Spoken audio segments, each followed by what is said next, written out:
ఆరాధ్య వాళ్ళ ఇంట్లో ఆరాధ్యకి, వాళ్ళ బావకి పెళ్లి పనులు మొదలవుతూ ఉంటాయి. అక్కడ ఉన్న ఆరాధ్య వాళ్ళ బావతో పెళ్ళికి ఒప్పుకోవటంతో ఇంట్లో ఉన్న వాళ్ళందరూ అయితే చాలా సంతోషిస్తూ ఉంటారు.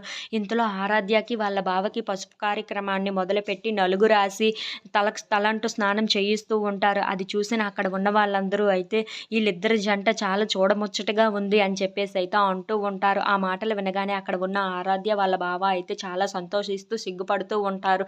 ఇంతలో అక్కడ ఉన్న గౌతమ్ అయితే పాపను తీసుకొని ఆరాధ్య వాళ్ళ ఇంటికి బయలుదేరుతూ ఉంటాడు. తను ఆరాధ్య అంటే నేను ఎలా నమ్మగలను? తను నా మల్లిని నేను ఎలాగైనా సరే దక్కించుకొనే తీరుతాను. నా మల్లి నాకు కావాలి అని చెప్పేసి అయితే అనుకుంటూ వాళ్ళ ఇంటికి బయలుదేరుతూ ఉంటాడు. ఇంతలో అక్కడ ఉన్న ఆరాధ్య మాత్రం వాళ్ళ బావని పెళ్లి చేసుకుంటున్నాను అని చెప్పేసి అయితే చాలా సంతోషంగా ఆ పసుపు కార్యక్రమాన్ని అంతటిని జరుపుకుంటూ ఉంటుంది.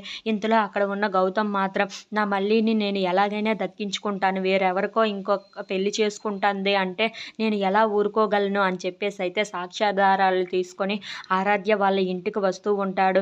ఇంతలో కొంతమంది రౌడీలకు గౌతమ్ ఫోటోని ఇచ్చి తనని ఎలాగైనా సరే లేపేయాలి అని చెప్పేసి అయితే అంటూ ఉంటారు. ఆ మాటలు వినగానే అక్కడ ఉన్న రౌడీలు అయితే బయలుదేరి వీడిని ఎలాగైనా సరే పైనుండి పైకే లేపేయాలి తప్ప మళ్ళీ వాడు బతకకూడదు అని చెప్పేసి అయితే అనుకుంటూ ఆ రౌడీలు గౌతమ్ని చంపడానికి బయలుదేరి వెళ్తూ ఉంటారు. If you like this video please like, share and subscribe friends.